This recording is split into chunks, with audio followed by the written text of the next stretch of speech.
आज की इस वीडियो में हम बात करेंगे बढ़ते हुए तापमान से अपनी गेहूं की फसल की कैसे रक्षा करें, अधिक तापमान में अपनी गेहूं की फसल से अच्छा उपज कैसे प्राप्त करें। तो किसान साथियों, फरवरी का महीना चल रहा है और इस समय अपनी गेहूं की स्थिति है जो वो बूटिंग स्टेज पर चल रही है, यानी अपनी गेहूं की फसल में बालियां निकलने वाली स्थिति है, या फिर कुछ खेतों में बालियां निकल गई हैं या फिर कुछ खेतों में बालियां निकलने वाली हैं। लेकिन इस स्थिति में जो सबसे बुरा प्रभाव पड़ रहा है गेहूं की फसल पर, वो पड़ रहा है इस टाइम तापमान से। क्योंकि किसान साथियों, दिन का तापमान है जो बहुत हाई तापमान है और रात का टेम्परेचर बहुत लो तापमान है। इस वजह से तापमान के अनुकूल न होने से अपनी गेहूं की फसल पर बुरा प्रभाव पड़ रहा है। क्योंकि दोस्तों, जब अपनी गेहूं की फसल बूटिंग स्टेज पर चलती है, यानी बाली वाली अवस्था पर अपनी गेहूं की फसल चलती है और उस टाइम दिन का तापमान अधिक हो जाता है, तो इस स्थिति में अपनी गेहूं की फसल पर बुरा प्रभाव पड़ता है, जिससे अपना ये झंडा पत्ता है ये पूरा भोजन नहीं बना पाता है। अपनी गेहूं की बाली में जो दाना पड़ता है वो दाना पिचका हुआ पड़ता है,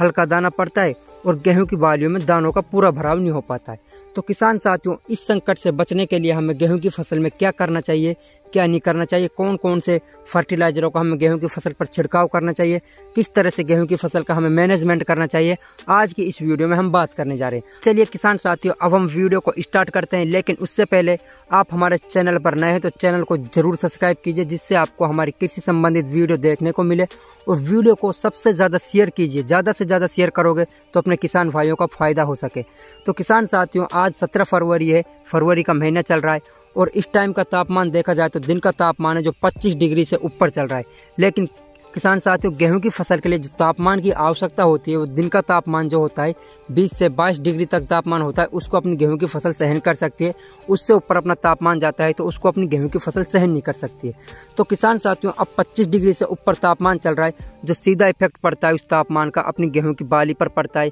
जिससे गेहूं की बाली में दूध भरता है, वो यानी दाना पड़ने की प्रक्रिया है वो कमजोर पड़ जाती है, जिससे अपना दाना हल्का पड़ता है, अपना दाना सिकुड़ा पड़ता है और अपनी गेहूं की बाली में पूरे दानों का भराव नहीं हो पाता है। और जो अपना ऊपरी वाला पत्ता है यह हल्का सा मुरझा भी जाता है और इसमें पानी की सी समस्या आ जाती है, यानी कि ये सूखने लग जाता है। तो किसान साथियों, इस स्थिति में हमें क्या करना चाहिए, क्या नहीं करना चाहिए। किसान साथियों, ऐसी स्थिति से अपने गेहूं की रक्षा करने के लिए आपको क्या लेना है, आपको लेना है NPK 0050 लेना है 1 kg तो प्रति एकड़ के हिसाब से, और उसमें दूसरा लेना है आपको बोरोन 800 ग्राम आपको बोरोन लेना है, और तीसरा आपको लेना है चिलेटेड जिंक लेना है 1 kg आपको प्रति एकड़ के हिसाब से। इन तीनों का अच्छे से कॉम्बिनेशन करके, इसको अच्छे से मिक्स करके आप अपनी गेहूं की फसल पर छिड़काव कर सकते हैं और बढ़ते हुए तापमान हीट स्टेज से अपनी गेहूं की फसल की रक्षा करते हैं, जिससे अपनी जो बाली पर साइड इफेक्ट पड़ रहा है तापमान का, उससे आप बच सकते हैं। तो ऐसी स्थिति आने पर हम दूसरे तरीके के बारे में बात करें तो दूसरे तरीके के रूप में आप पोटेशियम नाइट्रेट भी ले सकते हैं, जो अपना पोटेशियम नाइट्रेट आता है तेहरे 045 के रूप में आता है। आप ऐसी स्थिति में यानी बढ़ते हुए तापमान में पोटेशियम नाइट्रेट का भी आप छिड़काव कर सकते हैं। इसका भी हमें काफ़ी अच्छा रिजल्ट है और इसकी भी काफ़ी सिफारिश की जाती है। तो किसान साथियों, पोटेशियम नाइट्रेट के छिड़काव से अपनी गेहूं की फसल में और भी आपको कई फायदे मिलने वाले हैं। जैसे कि आपको बताऊं, जो अपना ऊपरी वाला पत्ता होता है जिसे आप झंडा पत्ता बोलते हैं या फ्लैग लीफ बोलते हैं, आप इसके ऊपर पोटेशियम नाइट्रेट का छिड़काव करेंगे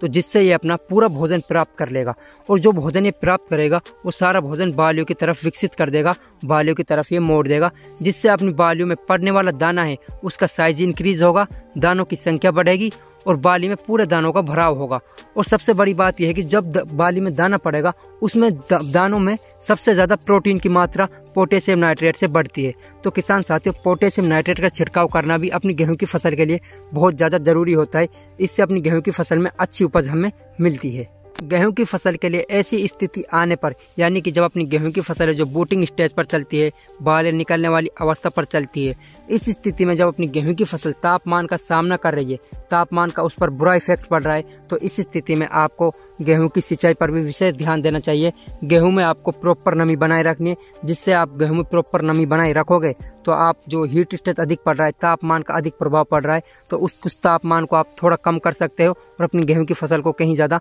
सुरक्षित रख सकते हो। तो ऐसी स्थिति में आपको गेहूं की फसल में सिंचाई पर भी विशेष ध्यान देना चाहिए, जिससे आपको अच्छा उपज मिले और आपको कोई नुकसान देखने को नहीं मिले।